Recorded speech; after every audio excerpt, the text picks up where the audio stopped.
Boa noite. Boa noite a todos e todas.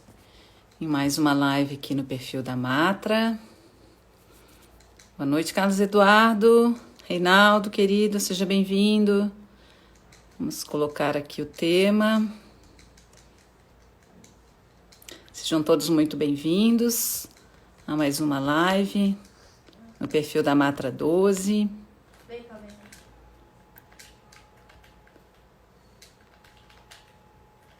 Hoje com o juiz César Pritch. Vamos fixar aqui. Vamos falar um pouquinho da nossa experiência nos Estados Unidos. Tanto eu quanto o juiz César estudamos em uma universidade americana. Então a gente veio contar um pouquinho da nossa experiência. E vamos também falar sobre precedentes, né, que é o tema da hora. Esperando o pessoal entrar. Se quiserem ativar os corações, isso ajuda o Instagram a avisar as pessoas a respeito dessa live. Boa noite, Oscar, seja bem-vindo. Todos muito bem-vindos para mais uma live no perfil da Matra 12. Esperando o pessoal entrar. Muito frio, onde vocês estão? Aqui em Florianópolis está bem frio hoje, bem gelado. Como é que tá Blumenau, Oscar? Como é que tá o clima aí? Alzira, boa noite. Oi, Felícia, seja bem-vinda.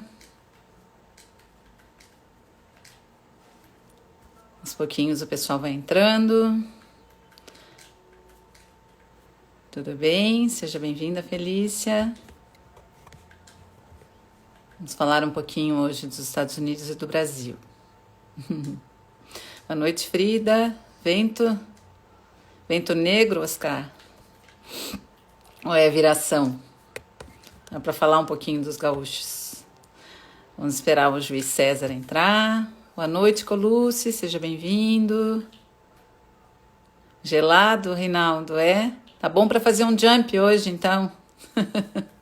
Reinaldo é o pai do jump, do julgamento antecipado parcial de mérito, né, Reinaldo? Boa noite, Frida. Lages, nem vou perguntar, né? Porque deve estar muito gelado. Andressa, querida, tudo bem? Uma brisa leve, tá bom. Aqui tá friozinho hoje. Com essa, hoje a gente vai dar eu já falei para alguns, hoje a gente teve um dia bem atípico, né? Já acordamos já com um decreto que regulamentou a lei 14.000 já nem sei mais, 14.020, eu acho, se eu não me engano, 14.020, e o decreto 14.022 que regulamentou, então a gente vai aproveitar e vai falar um pouquinho no finalzinho. Oi, Franquinho, boa noite, querido. Sejam bem-vindos, doutora Roberta. Todos que aqui estão chegando para essa live hoje sobre o ensino jurídico nos Estados Unidos e precedentes, a cultura de precedentes lá e aqui.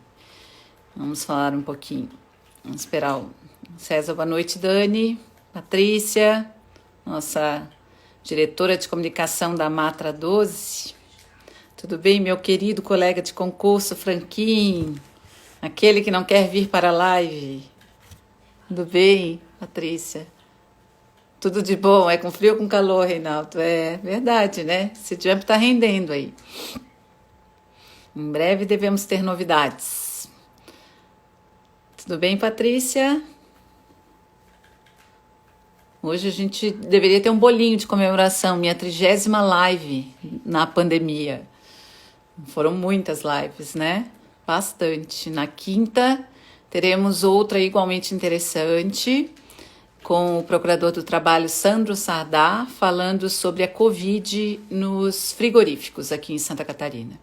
Obrigada, Patrícia. Também vai ser uma live muito interessante. Precisamos debater esse assunto. E aí vai ser lá no meu perfil de cursos, @cursosjuslabor. Mas depois dessa a gente faz a propaganda. É, tem que fazer um bolinho, né? Quem sabe, né? O nosso convidado hoje também é músico, quem sabe ele não encerra cantando hoje. Vá, né? Boa noite, Rose.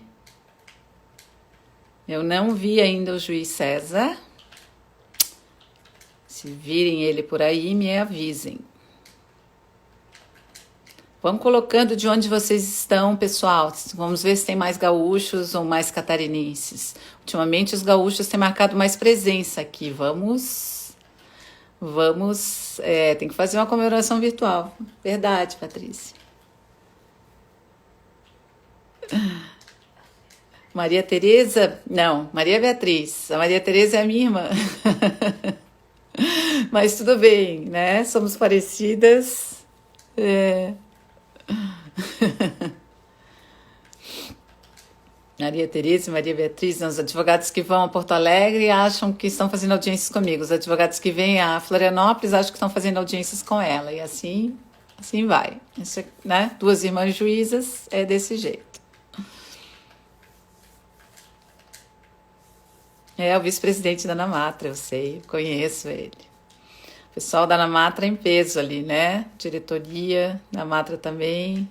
Pois é. Ô, Reinaldo, faz o favor para mim, Reinaldo, avisa que a gente já está ao vivo. Eu avisei para ele, talvez ele não tenha visto. É, são parecidas, né? Somos parecidas. Só não fala que eu sou mais velha, que ela é mais velha, tá? Porque a mais velha sou eu, senão ela fica brava. Brusque, Lages, sejam todos muito bem-vindos. Um assunto muito interessante, né? Diferente. Nós que somos um país de sistema civilista, não estamos muito acostumados a precedentes, mas precisamos estudá-lo, né? Estudá-los depois do CPC de 2015, ele entrou na pauta. E o juiz César Pritch não, o César entrou, já vi. O juiz César é especialista no tema, estudou nos Estados Unidos. Vou chamá-lo.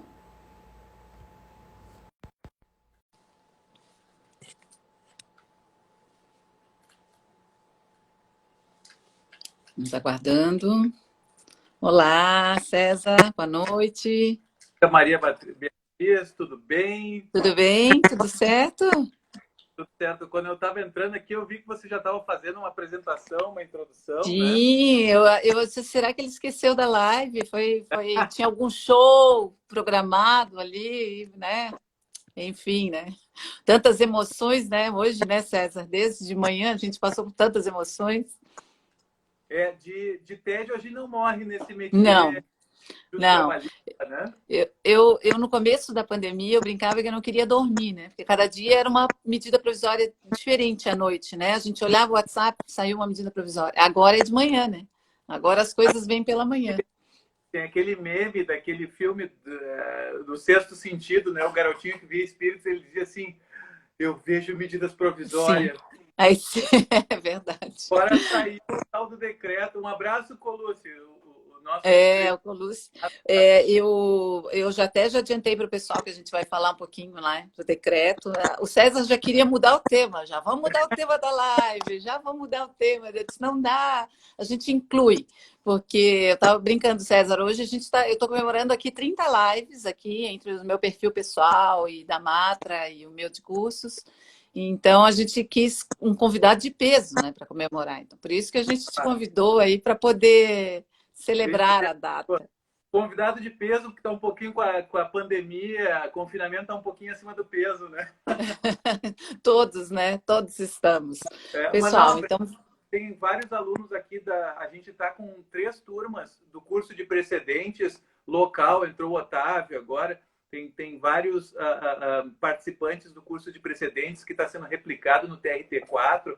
Estamos, Sim. Nesse momento, debatendo esses vários temas palpitantes e exemplos, e exemplos de coisas que afetam o dia a dia da jurisdição não faltam, né? É verdade.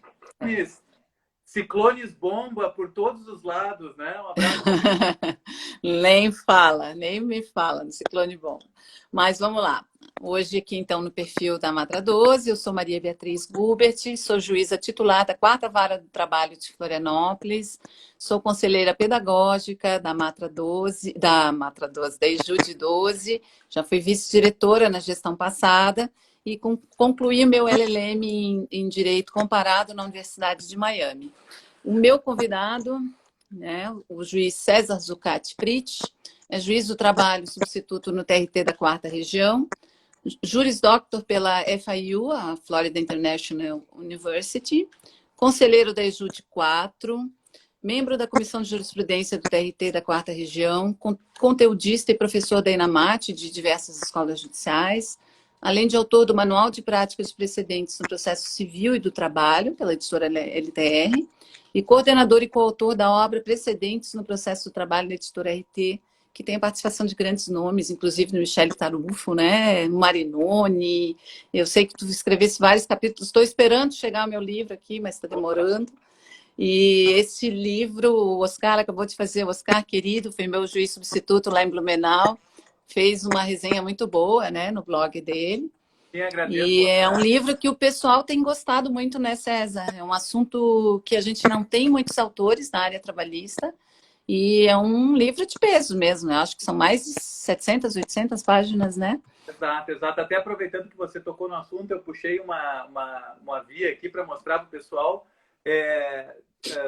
Os exemplares que eu tinha já foram todos, agora tem que ser pelo site mesmo, tem um cupom de desconto, a pessoa consegue comprar com 30% de desconto, olha, é um livro... No site da Revista dos Tribunais, é isso? No site da Revista de Tribunais já está com 15%. E aí você olha no meu histórico ali do Instagram e do Facebook e tem o link do cupom de desconto. Eu acho olha que só. Revista dos Tribunais 15 off, alguma coisa assim. Tá. Se você voltar ali na minha linha do tempo, você acha o cupom de desconto. Olha, ótimo. Uma coisa, para você tá aparecendo ao contrário, o nome aparece ao contrário, sim. Sempre aparece ao contrário. Isso aí fica como espelho, né? É assim. E, além disso, como eu sempre busco um amigo, um conhecido, para falar um pouquinho do convidado. Então, eu fui buscar no Rodrigo Trindade, que é nosso amigo em comum. E o Rodrigo falou assim de tio César, além de ser um conhecido artista das letras jurídicas, também exerce sua arte na música. Com a mesma habilidade com que maneja análises de leis, doutrinas e jurisprudências, constantemente brinda seus colegas e amigos com performances da banda Os Trabalhistas, constituída por ele e outros 2 juízes do trabalho da 4ª Região. Voz e guitarra ali são seus instrumentos de trabalho, executando canções do pop rock nacional e internacional. Inclusive, a gente ia participar de um evento juntos, né, promovido pela Faculdade MED, e o ciclone bomba me impediu, né, eu fiquei sem luz. E eu soube que foi o César fez um show e hoje ele já se habilitou, ele vai cantar um pouquinho lá no final, se der tempo para tanta coisa, né, César? Porque a gente tem uma pauta aqui, nossa. Mas, César, seja muito bem-vindo a esta live, estou muito feliz de teres aceitado o convite. Parabéns à Matra por esse projeto de lives, né? Eu cumprimento na pessoa da diretora de comunicação social, Patrícia Santana. E a palavra está contigo, César, já para as considerações iniciais, já emendo já a primeira pergunta. Eu e tu estudamos na Flórida, né? Já fizemos assim como juízes. Eu fiz o LLM na Universidade de Miami e tu fizeste o Juris Doctor, que é o curso de Direito, aqui explicando para o pessoal, na FIU. Para mim, eu entendi como muito importante essa experiência assim, na minha vida profissional, né? Além de estudar num país estrangeiro, de ter uma visão de fora, né? Do meu papel no judiciário. Eu voltei uma juíza muito diferente daquela que foi estudar lá. E fora o aspecto de que a gente volta a ser estudante, né? Numa universidade diferente, uma universidade americana, com método socrático, que é exatamente aquilo que a gente vê quer dizer, não é aquilo, é pior, né, César? É muito pior do que aquilo. Mas para mim foi uma experiência única. Eu conto como um divisor de águas no meu período de magistrada, de antes e depois, tá? O meu master foi em métodos alternativos de solução de conflitos, né? E eu voltei com uma juíza muito mais conciliadora, pacificadora, que antes eu era muito sentenciante. E tu, Como é que foi a tua experiência lá na FIU? Conta para nós. Olha só, branqueei os cabelos depois. Acredito, acredito. Foi uma experiência intensa. Eu, na época, eu estava sondando uns 2, 3 anos antes. Inclusive, eu fui lá na Universidade de Miami, são uns 10 quilômetros de distância, e eu estava na dúvida o que eu ia fazer. E eu acabei decidindo pelo Juris Doctor, porque ele dá uma experiência completa. Eu queria fazer uma investigação do sistema americano. Eu achei que o FLM, que é o mestrado, ele é muito bom. Agora, como eu estava querendo garimpar no sistema americano, aquilo que tantos dos nossos colegas, advogados, juízes, foram pesquisar e desenvolver sua carreira acadêmica trazendo o direito comparado europeu, muitos dos nossos colegas trouxeram valiosíssimas contribuições, principalmente Portugal, Espanha, Itália, também muitos no direito constitucional alemão, né, no direito civil, responsabilidade francês. Mas eu sinto que essa questão do common law, civil law, sempre foi um tabu e muito poucos tinham ido buscar justamente nos sistemas que são diferentes. E a gente nota que, eu acho que eu não tive essa ideia sozinho, nos últimos anos, no processo civil, os estudiosos do processo civil têm trazido muita coisa de lá. A gente vê, fora os importes mais antigos, já do direito constitucional, porque nós formamos a nossa república e tentamos inicialmente espelhar no sistema deles. Eu vejo que recentemente, questão de case management, né? Questão de negócio jurídico processual, agora falam em desjudicialização da prova. O que é isso? Eu estou, nesse momento, escrevendo um livro sobre processo civil americano. Já está 70%. Quero chegar lá. Aparecem projetos antes, né? Sim. E ultimamente, né, aparecem projetos diários, né? Diariamente. Mas eu quero terminar esse ano ainda e publicar, porque eu acho que nós, bebendo em fontes diferentes, é que a gente pode, olhando para algo que é muito diferente, a gente entender melhor o nosso sistema. Sim, principalmente o Discovery, né, César? Que é tão diferente, assim. Outro dia eu falei numa live com o Antônio Humberto, né, o Discovery de poder ser feito o que é a grande desconfiança hoje das audiências de instrução? Os advogados estão com medo, vai fazer no escritório, né? Vai estar lá a testemunha, e isso lá é feito. Né? O juiz, na realidade, participa muito pouco dessa produção de prova. Né? Então tem mais um árbitro, né? Sim, sim, sim. Eles têm total liberdade nessa produção da prova, né? É muito curioso. Muito curioso. Claro, daí tem aquelas peculiaridades que o processo lá é bifurcado entre fase pre-trial e a fase trial.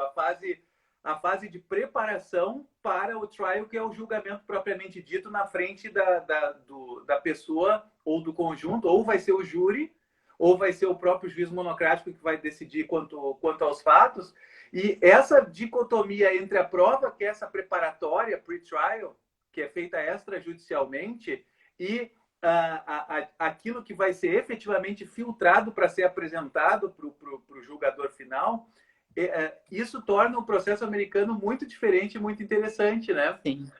Eles são capazes de escutar, por exemplo, uma testemunha nessa prova desjudicializada por até 8 horas.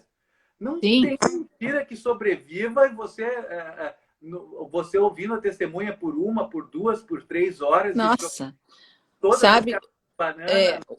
O meu marido advoga lá, César. Ele é Foreign Legal Consultant pela Flórida, pela Suprema Corte da Flórida. E aí, vez por outra, ele está aqui no Brasil e aí está fazendo, né, orientando por telefone. E outro dia foi 6, 7 horas. A gente já não aguentava aqui em casa, né? Eu imagino uma testemunha. Uma coisa muito interessante da gente mergulhar no sistema é que a gente vê também não apenas o que nos trazem pronto e que comentam, a gente vê as outras circunstâncias ao redor que fazem funcionar. Por exemplo, lá, por que essa prova vai funcionar desjudicializada? Porque a pessoa faz sob juramento de... aí que tá.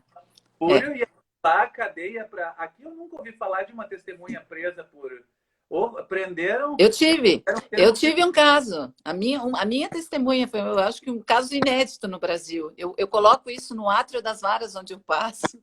A testemunha foi presa. Ela firmou lá um termo de compromisso, não cumpriu de entregas de cestas básicas e depois foi presa por falso testemunho. Um Mas aluno do assim, Roberto Braga, que entrou agora. é Ah, raríssimo, né? Claro. raríssimo. Daí o que acontece? Se eu vou desjudicializar a prova, eu também, até eu gosto de citar o filme do Homem-Aranha, né? Que eles dizem que grandes poderes vêm com grandes As responsabilidades. responsabilidades, é. O advogado lá, ele tem o poder, inclusive, de supina, sob Sim, pena, supina. O advogado pode intimar pessoas e coisas. E se você não cumprir aquilo, você está sujeito à penalidade de contempt of court. E se você mentir nessa prova extrajudicial, é 10, é 20, é 30 anos de é. cadeia por perjúrio. Então, as consequências são gravíssimas. Mas, assim, é, mergulhar num sistema estrangeiro de países desenvolvidos, eu tenho certeza que quem vai entrar num sistema de civil law da Alemanha vai encontrar várias coisas que mostram por que a Alemanha é um país de ponta, por que o direito lá funciona. Eu garanto para vocês que a recorribilidade não vai ser uma recorribilidade infinita, como é aqui, e que vai haver penalidades por má fé processual. Aqui, não sei se você concorda, Maria Beatriz, você não acha meio fracas as penalidades Claro que sim, claro que sim. E aqui a gente reclama muito aqui que o primeiro grau coloca e o segundo tira, né? Então a gente acaba ficando ainda mais desmoralizado, porque infelizmente, né? Na realidade é barato recorrer no Brasil, é barato litigar e usar dos diferentes recursos. E tu vai dizer o quê? Está previsto na lei, né? Está previsto na lei. Como dizem, não dá nada e se der, dá bem pouquinho. As É, consequências foi pego, enquanto que lá, se você for pego, muito, as consequências são implacáveis. E esta preparação, esta verdadeira lavagem cerebral dos advogados para respeitarem a lei, que não é uma lavagem cerebral do bem, porque eles estão simplesmente alertando para a realidade, eles já começam no Juris Doctor, que é um grau, é como se fosse um doutorado profissional que prepara o advogado americano. O advogado americano não se forma no bacharelado. Ele faz os 4 anos de college e daí depois ele vai ser admitido para 3 anos desse Juris Doctor. é que eles fazem humanas, né? As faculdades americanas é diferente, né? Tu queres fazer um curso de humanas, tu vai fazer um basicão, né? Então, 2 anos, 2 a 3 anos. E depois, sim, daí tu faz a tua escolha ali para o curso, efetivamente tu vai. Isso é bom porque as pessoas vão mais maduras, né, César? Tu não Com vai com 17 anos. 18 anos. É. Ontem mesmo, ou anteontem, eu dei de cara com um vizinho que agora está com 21 anos. Eu vi ele adolescente quando eu me mudei para o condomínio. E ele me disse que ele começou a fazer direito, porque os pais dele são advogados, não gostou, foi para engenharia, não gostou, foi para informática e agora ele está voltando para o direito. Não sei se porque ele descobriu que gostava ou se porque nada mais achou. Enfim, É verdade. então É a pessoa difícil? vai. É. Existem certas profissões que você tem muita responsabilidade, com a medicina, como o direito, e lá também, se eu não me engano, a engenharia, que você vai fazer um college de 4 anos, você vai fazer o bacharelado e você faz um major. Você Uhum. faz cadeira, você experimenta um pouquinho de tudo e você sai de lá com uma ênfase.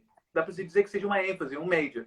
Sim. Aí você tem o currículo e você vai usar para o direito chama-se LSAT, Law School Admission Test, tá? Que ele é aplicado nos Estados Unidos, Canadá e em vários países do mundo. Eu tive que estudar para essa prova, arranquei metade dos cabelos da É. cabeça, a garotada que estava saindo do Como se bacharelado. fosse um vestibular, né? Mas assim, um vestibular já dentro do college, né? Exatamente. A pessoa já tem o college pronto e ela vai fazer uma prova de brutal, assim, em termos de velocidade e quantidade, porque o que o advogado a vida toda vai ter que fazer? Ele vai ter que ter um olho lógico, quase matemático, para compreender, decompor os comandos legais e fazer a argumentação jurídica, e ele vai ter que ler muito e ter uma compreensão de texto muito forte. Então, assim, eles não vão te perguntar sobre outras matérias. Isso já passou, você está entrando para um ensino profissional, uma profissão de ponta. Então, é só lógica, questões que envolvem interpretação de texto e lógica, só que uma quantidade brutal, eles testam se você vai sobreviver ao ensino jurídico. Então, aqueles que sobrevivem ao LSAT ficam com um ranking. E você tem o ranking do college que você fez e as notas que você teve durante toda a sua vida no bacharelado. E aí isso vai te dar uma admissão para as universidades mais top dos Estados Unidos, mas assim, são só 200 faculdades de direito no país todo, então entrar na faculdade de direito você já é um vencedor, porque elas são muito elitistas. Poucas, né? E são caras, né, César? E é caro, né? É caro. É caro. Depois, claro, se o aluno é muito bom e ele demonstrar essa proficiência durante o curso, ele pode se habilitar para bolsas e tudo mais. Mas entrar é caro, né? É bem caro.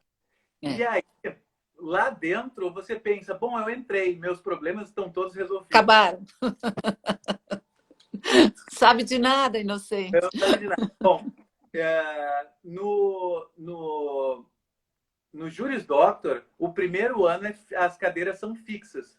Você vai fazer, eu acho que são 30 créditos no primeiro ano, 30 créditos no segundo, 30 créditos no terceiro. Eu consegui, como eu já era do direito, eu consegui abater 30 e consegui, coube dentro dos 2 anos que a lei orgânica da magistratura permite que a gente faça esse estudo. Isso que eu ia te perguntar, tu conseguisse fazer em 2 anos? Consegui abatendo, como eu já era da área de direito, eles fizeram isso equivalente ao jurídico. Uma equivalência. Né? E aí, no primeiro ano, você faz as cadeiras que te dão aquela base geral do direito americano, que é tort. Introduction to US Law, né? Exatamente. Assim como no LLM, quando são turmas de estrangeiros, eles também dão um sacolete ao aluno. Porque o direito americano ele é completamente... Eu tive aula com Kate Rosen, eu vi que tu citaste num artigo, ele me deu aula lá ainda na UM, né? Doing Business. Eu enorme fã do Keith Rosen. Keith Rosen é maravilhoso. Ele morou no Brasil, né?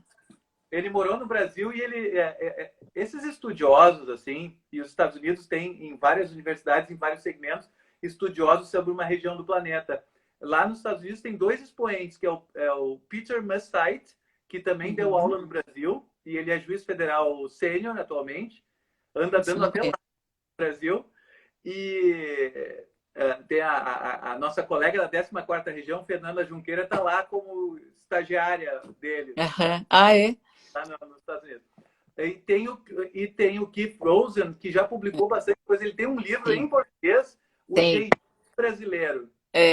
Ele traduziu a CLT, eu me lembro que ele tinha lá na Universidade de Miami, e ele me deu uma cadeira que era Doing Business in Latin America. Então, ele falava de vários aspectos do direito comercial, em Bolívia, Peru, Brasil, mas ele é uma figura, ele é um cara que entende muito do Brasil aí, fica fácil, né? O estudo do direito comparado, eu acho que ele é essencial para que a gente consiga evoluir, porque a gente não precisa reinventar a roda. Muitos outros países, outros sistemas têm soluções interessantes. Claro que a gente não tem como importar direto e reto. A gente tem que olhar a forma, e por isso eu quis ter essa imersão no sistema americano, para ver como eles fazem e começar a fazer uma releitura do nosso sistema para que a gente possa ver mudanças. Vou lhe dar um exemplo. A nossa execução ela é um pouco passiva. A gente aceita que o cidadão não pague e que fique procrastinando. Lá nos Estados Unidos, o enforcement procedure é até difícil, porque eles nem há uma cadeira de execução lá. Não. Porque eu me lembro que uma vez eu perguntei, eu digo, e se descumprir? A pessoa ficou me olhando e disse assim, como descumprir uma ordem judicial? Não, como descumprir uma... Aí eu, não, nada, não vou nem falar. Se der uma ordem, a pessoa não cumprindo, ela vai presa. Aí pode ser que a pessoa esteja bankrupt, a falência de pessoa. Sim, pessoa física. O Gilberto Lopes falou 2 mundos, 2 sistemas. Totalmente. Não, é Você, outro. A gente... você tira uma certidão do título executivo, você leva para qualquer estado onde o cidadão tenha bens, você vai lá na polícia do condado, que é o xerifado, e vai ter um escritório civil no xerifado, mas esse escritório civil, na realidade, uma viatura policial vai bater na casa do devedor. Já imaginou? Escândalo. É uma coerção gigante. Eles vão sair, os policiais, pegando os bens na casa da pessoa e levando... Ai, que horror, né? É o extremo, né? Também, né? E assim, César, o que me aconteceu era assim: eu já era juíza, né? E as universidades americanas, elas formam advogados, né? Tu tens a cultura do litígio, de pensar como advogado. E aquilo eu tive uma grande dificuldade. Eu me lembro que eu tive uma cadeira que era Employment Discrimination in American Society. E foi a minha nota mais baixa, nunca tive um C na vida, eu não me conformo até hoje. E era uma única prova, né? E aí tu retiravas da secretaria 24 horas depois devolvia. E eu disse, beleza, né? 24 horas, vou para casa. Eu estava grávida do meu filho mais velho, engravidei lá. Mas eu nem no Brasil, eu sempre fui super estudiosa, sempre fui muito Caxias. E, claro, a forma de escrever é diferente, o nosso raciocínio é diferente, né? A gente já pensa como juiz, então tu vai resolver o que eles estão te propondo pensando como juiz. Então, desconstruir esse raciocínio jurídico, para mim, foi uma das coisas mais difíceis de estudar lá, né? Já sendo juiz. Eu acho que tanto para quem vai fazer doutorado na Itália, para quem vai para a Alemanha, na Espanha a língua é muito próxima, mas ainda assim, se você tiver que escrever num espanhol jurídico bonito, elegante, é complicado. Complicado. Faça sua tese em português. Agora, você fazer a sua tese na língua materna deles, competindo com eles, bem... Essa minha cadeira, ele tinha um chart assim, né? Então, tu não podia sair da tua cadeira ali, né? Ele tinha com a foto e tu tinhas que ficar ali, porque era aquele método socrático. Então, a gente tinha aquele monte de coisa para ler em casa e chegava e ele fazia assim. Aí ele escolhia, né, aquele aluno que ia ser massacrado e eu rezava para todos os meus santos eu consegui passar em incólume, eu acho. Né? Acho não, consegui. Vou puxar esse teu gancho para dar um exemplo como é que funciona, porque lá eles preparam a pessoa para ser o advogado, o jurista para ser responsável, para nivelar por cima, em nível de excelência, e para ter muito cuidado, muito zelo com tudo, para ele pecar pelo excesso. Então, por exemplo, eu tinha professora de processo civil e ela me deu também direito constitucional, Elizabeth Price Foley. É uma jurista de renome, ela dá entrevistas na CNN, em outras redes de televisão com assuntos de direito constitucional. E ela dizia na primeira aula, e um dia eu ainda vou ter uma turma por aqui, vou fazer a mesma coisa que ela. Ela dizia assim, estejam preparados. São 30 páginas de leitura antes, né? Antes da aula, geralmente vão ser 3 ou 4 casos concretos que eu vou passar para vocês vão ler, vão estudar. Não se lê doutrina, porque a doutrina vai sendo... vai estar nos casos, né? Eles aprendem tudo caso a caso, eles vão aprendendo a lógica da argumentação dialética jurídica, né? Daí ela dizia assim, se eu pegar vocês não preparados, na primeira vez, passa. Na segunda vez, vocês perdem uma nota. Ou seja, se a pessoa tirar 10 na prova, tirar A, ela já está com B. Na segunda vez, você perde 2 notas. Se você tiraria A na prova, você fica com C. Na terceira vez, você está rodado, pode ir embora da cadeira. Eu vou lhe dar, um waiver. Você não precisa me justificar nada. Durante o semestre, você tem direito a um waiver. Você bota o seu nome num papelzinho, bota na minha mesa e eu não vou lhe perguntar. Aí, assim, se ninguém colocou o seu nome para pedir a sua isenção, né?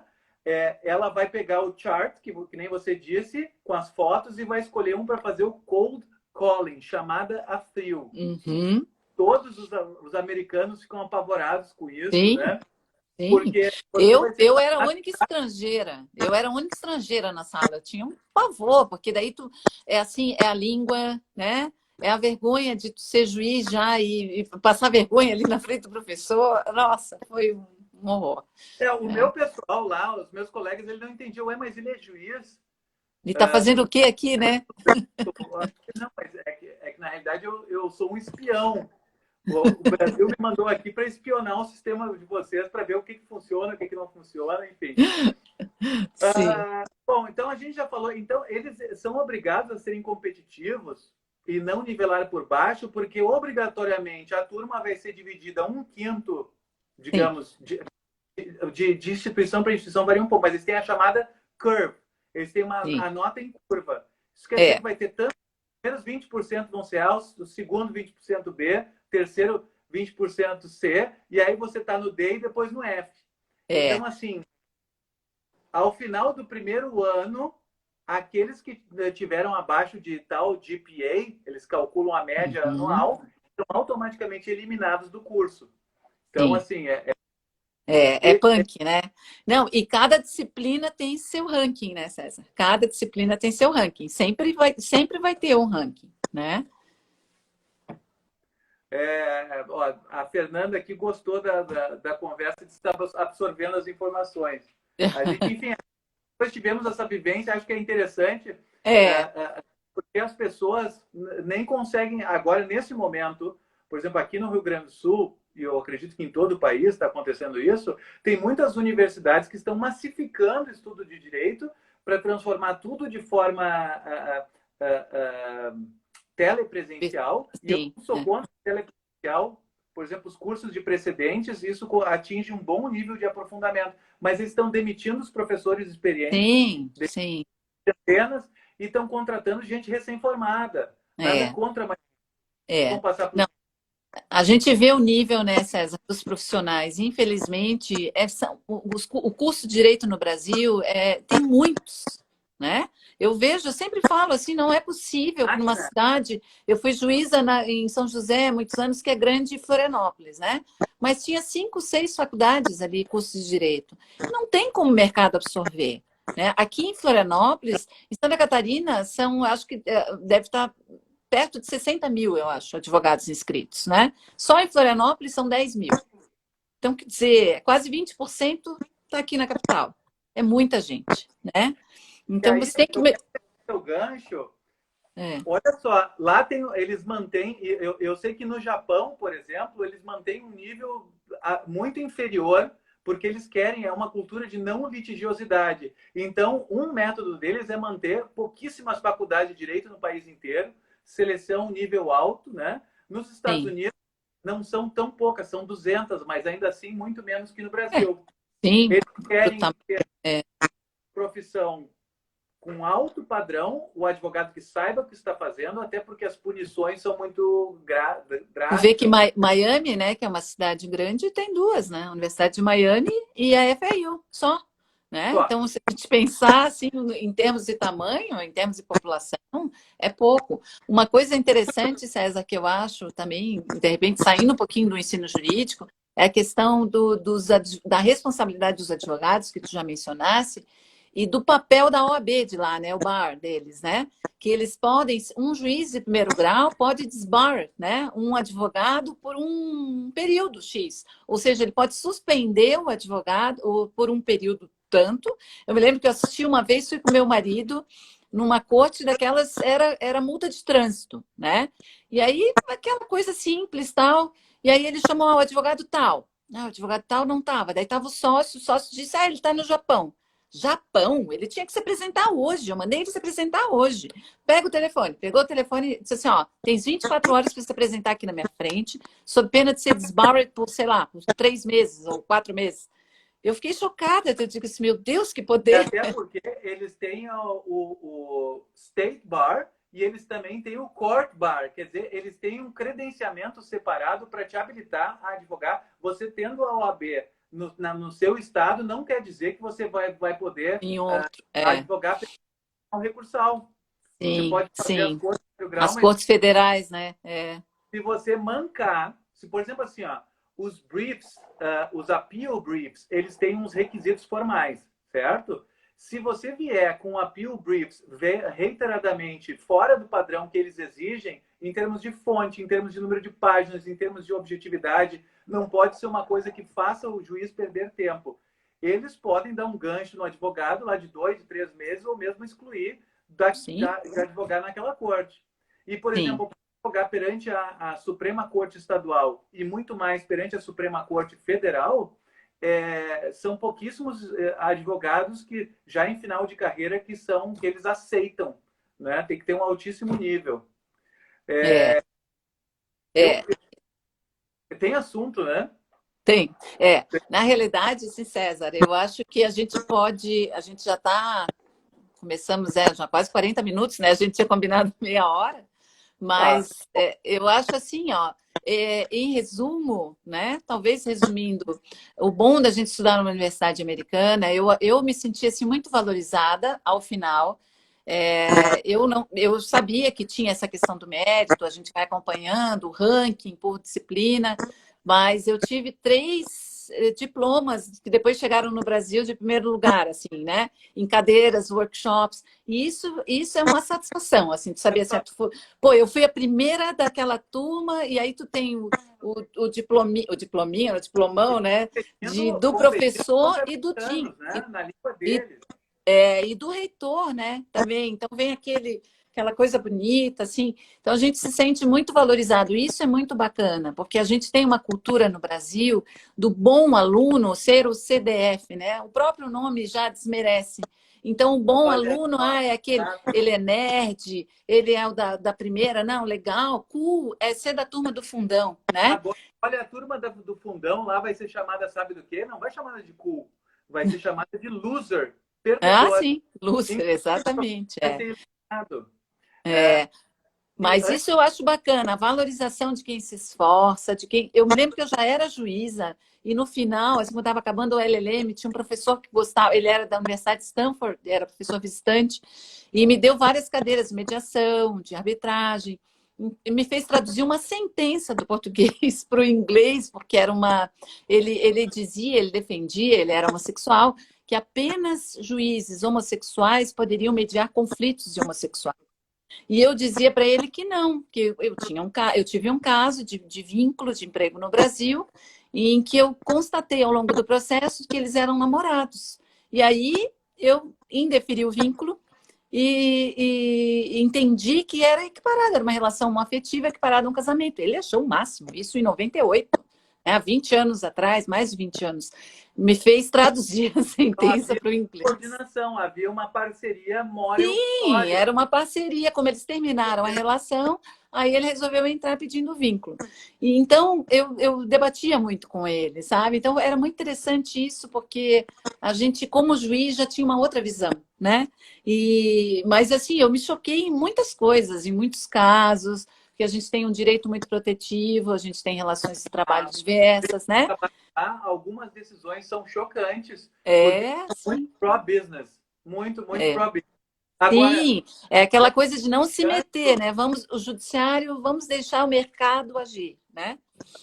Agora, para quem acha que é um paraíso, eu até escrevi um artigo sobre isso, eu usei uma imagem do Adão e Eva no paraíso para quem acha que é um paraíso de desregulamentação. A legislação trabalhista é complexa. É complexa. Os da empresa de compliance para poder cumprir as normas trabalhistas, as penalidades, tem muita class action trabalhista, questão de discriminação. E tem a gente pode ver a própria questão do Uber, né, César? Olha só, na Califórnia, a Califórnia entendeu o que é vínculo. Então, quer dizer, então a gente acha que tem isso nesse ideário neoliberal. Estados Unidos é paraíso, não tem justiça do trabalho. Não tem, mas ela tem leis muito fortes. Como? Outra coisa, aqui estão desmancharam o Ministério do Trabalho e estão sufocando a fiscalização do trabalho. Lá existem milhares, até assisti uma live do João Renda, que eu vou fazer uma live com ele lá do Rio de Janeiro, juiz do Rio de Janeiro, que estudou nos Estados Unidos também, e fez uma pesquisa de números, assim, a quantidade de fiscais do trabalho espalhados pelas várias agências governamentais, tem OSHA, tem segurança, tem EEOC, tem o pessoal do Family Act, tem a questão de wages and hours, o pagamento de horas extras e de salário, especializações em órgãos separados ligados ao Department of Labor. Gente, para lá, acho que tem mais de 3 mil. Olha só. O próprio OSHA eu tenho utilizado, a gente fez aqui um simpósio da Escola Judicial, através de vídeos, até quem tiver interesse, estão disponíveis na página de Jude 12 no YouTube. E a minha parte era a responsabilidade civil trabalhista do empregador, e eu tinha visto uma live com o Ney Maranhão e ele tinha falado dessa pirâmide do OSHA. E é a pirâmide que qualifica mesmo para a gente até utilizar aqui no Brasil, em termos de como saber o risco, né, da atividade do empregador, se é muito alto, se é alto, para saber da contaminação, né, da Covid. Então, a gente tem muita coisa que a gente pode se abeberar, né, do direito comparado. Mas, César, vamos seguir para a gente começar. Além da parte de trabalho, na parte de processo, tem várias coisas que são bem diferentes nos Estados Unidos e a gente pode... uma coisa que me encanta é a dureza processual, assim, no sentido de impor a questão de contempt of court, a questão dos sanctions, tanto para má-fé processual, para alteração da verdade, para adulteração, tentativa de esconder o direito. Então, essa questão disciplinar no processo me chama muito a atenção. E outra questão no processo deles que chama muita atenção é justamente o quê? Os precedentes. Toda a técnica argumentativa nas petições, a forma como isso afeta o fluxo do processo, a forma como eu tenho um funil muito rígido para recorribilidade, porque assim, um recurso para segunda instância não tem devolutividade ampla, como tem aqui. Ele vai automaticamente ser um recurso técnico. Eu não tenho o recurso appeal as of right, uma situação de direito que você tem automaticamente o direito. Ele é um appeal baseado em points of error. Mas vamos, eu acho que você... eu vou até acrescentar, boa noite, meu marido, que está lá em Orlando, e ele fala, uma das poucas ações em que há incidência de honorário de sucumbência são as ações trabalhistas. É verdade? Né? Porque não tem honorário de sucumbência lá, cada parte paga os seus honorários, né? Os honorários do seu advogado. Mas vamos seguindo, para a gente entrar no tema dos precedentes, né?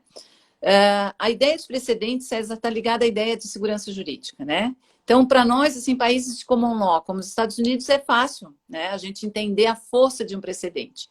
Países civilistas como o nosso, como o Brasil, a gente vê que os precedentes começaram a ter uma força mais cogente a partir do CPC de 2015, né? Então, eu queria que, para a gente começar no tema, que tu trouxesse para nós a definição de precedentes, o que eles são, e em termos de Brasil, se são dotados de força obrigatória, comparando com a força dos precedentes nos Estados Unidos, né? Então, a palavra está contigo aí.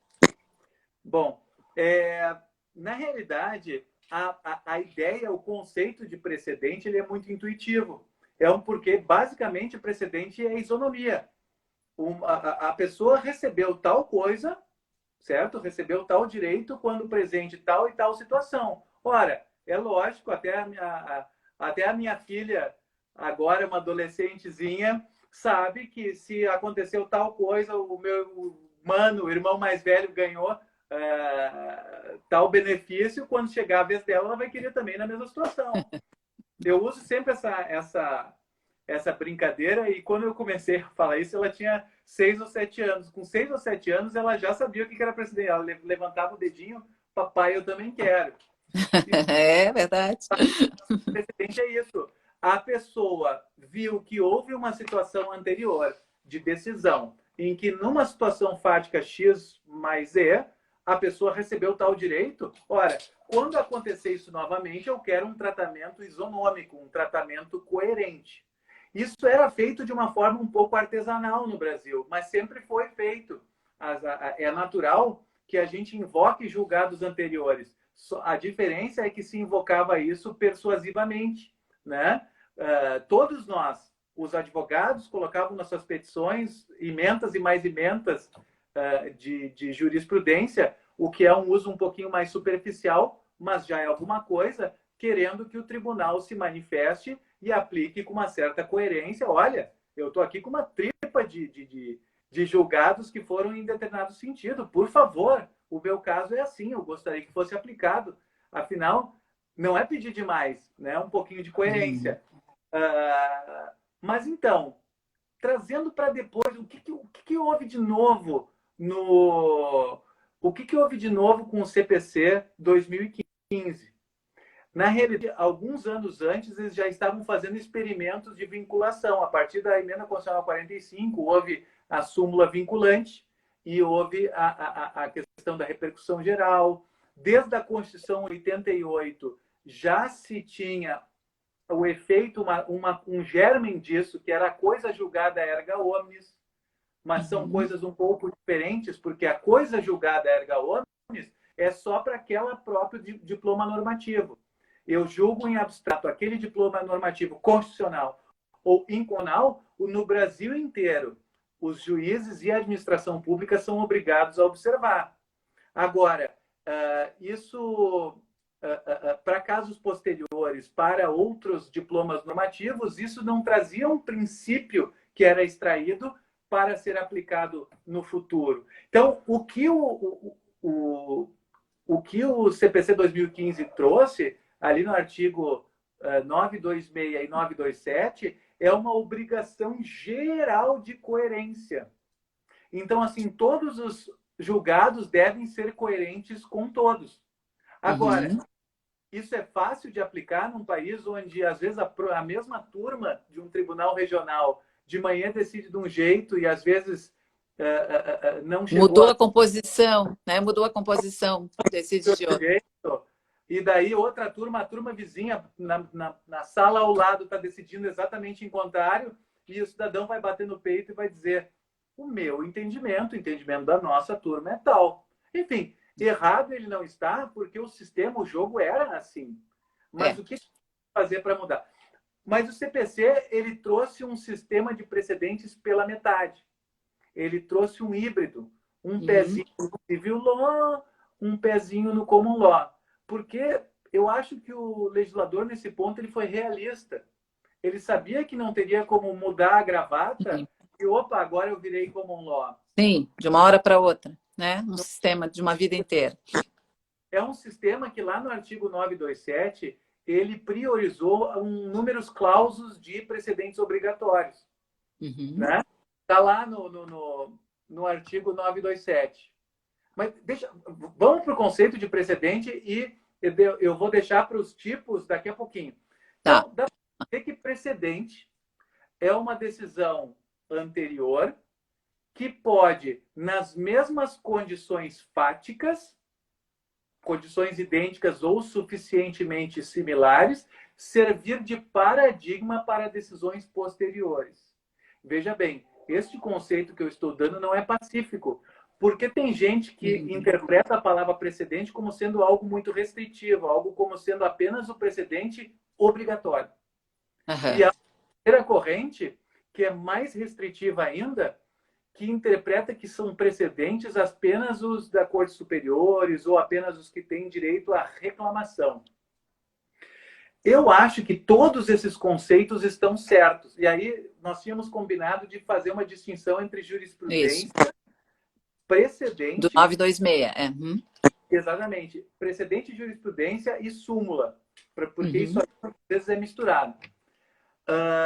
Vamos pensar em precedentes como os americanos pensam, tendo persuasive precedents, ou authorities, e persuasive e binding precedents. Então, eu vou ter aqueles que vinculam a própria corte e os juízes de nível hierárquico inferior vinculados, tá? E vamos pensar naqueles que não vinculam. Quais que não vinculam para eles? Eu acho que você também tinha me perguntado isso. Os de outros tribunais que não, fora da minha região geográfica. Então, por exemplo, a Suprema Corte dos Estados Unidos vincula todo mundo. Todos os julgados dela vinculam. Nós temos na Justiça Federal Americana os District Courts e nós temos na Justiça Federal de segundo grau os Circuit Courts. São 11 tribunais regionais federais, 11 circuitos. Dentro daquela região geográfica, todos estão vinculados, né, aquelas decisões. Inclusive, acórdãos de turma. Lá, inclusive, os acordos, os Que depois penalties. a gente vai falar mais na frente aqui no Brasil, né? Exato. E eu vou usar persuasivamente. Digamos que o meu tribunal não tenha julgado, não tenha um caso on point. Eu não tenho um precedente exatamente igual. Então, eu vou olhar persuasivamente outros estados ou outros regionais, vou usar na minha petição, e o juiz vai ter que construir. Vou aplicar esse precedente. Se eu tenho vários regionais co-irmãos, tem teses diferenciadas, eu vou me convencer por uma delas. Tá? Aí, no caso, se eu tenho tribunais de jurisdição hierárquica equivalente com decisões conflitantes, na vertical para baixo está tranquilo, porque dentro da minha área não vai haver conflito. Agora, alguém vai tentar levar isso ou para a Suprema Corte Estadual, se forem decisões de segundo grau estaduais, ou vai tentar levar isso para a Suprema Corte Federal, e são pouquíssimos casos, são 80 a 200 por ano que eles levam para fazer esse... Quando a gente vê a nossa realidade, né, do STF, chega a ser irônico, né? Aí falam assim, mas precedente amarra tanto, engessa. Mas, gente, por exemplo, nos Estados Unidos, a jurisprudência quase toda é regional. Pouquíssimos casos saem da região e vão ser uniformizados pelo... Não, e para isso tem o overruling, né? Que depois a gente vai falar, o distinguish e tudo mais, né? Então, quer dizer, ele nunca vai estar sedimentado porque ele pode sofrer essa mutação de acordo com as circunstâncias, né, que vier. Mas, depois, se você pensar bem, de distinguishing in distinguishing, às vezes chega aquele caso que é forte e uma coisa que o tribunal do precedente anterior não pensou. Porque o caso que eles tinham nas mãos, ele era uma outra situação. Aí vem um novo caso, que se eu for olhar para a ementa, e esse é o problema do nosso direito, é um direito... Sim, exatamente. Olhando assim, cara crachá, na literalidade da ementa, parece que se aplica. Mas aí a pessoa fica com aquela sensação, mas tem alguma coisa errada aqui. Olha, tem fatos fortes no meu processo. Poxa, pega e vai ler o acórdão. E aí, para tentar descobrir a ratio, né? E aí, geralmente, quando eu tenho essa sensação de injustiça, e isso eu dou essa dica para todos os colegas juízes, para todos os advogados, se você está com uma sensação de injustiça, é porque provavelmente tem algum detalhezinho que vai distinguir o caso. Porque nenhum tribunal visa o mal quando está julgando. O tribunal tenta acertar. Dentro daquele contexto fático em que ele emitiu a decisão lhe pareceu acertada. Só que alguém vai resumir isso aí numa súmula, alguém vai resumir isso na tese, às vezes esse resuminho não reflete a realidade. Agora, o que vincula? As palavras mágicas da súmula, que foi ditada, precedente que está por trás da súmula. Né? E é isso que a gente reclama, né, César, quando tu vê as súmulas vinculantes, né? Que tu não consegue nem ter acesso ao que foi debatido, o que se formou aquela súmula, né? E aí é que tá. E aqui a gente já entra para a gente seguir. César, vamos fazer o seguinte, a gente já está quase caindo, vai fazer eu estou entrando no 1 minuto e 30 final. Eu vou derrubar eu vou derrubar para a gente começar falando de stare decisis na próxima. Pessoal, fiquem aí, já estamos voltando para a parte 2, então. Não fujam. Vamos lá.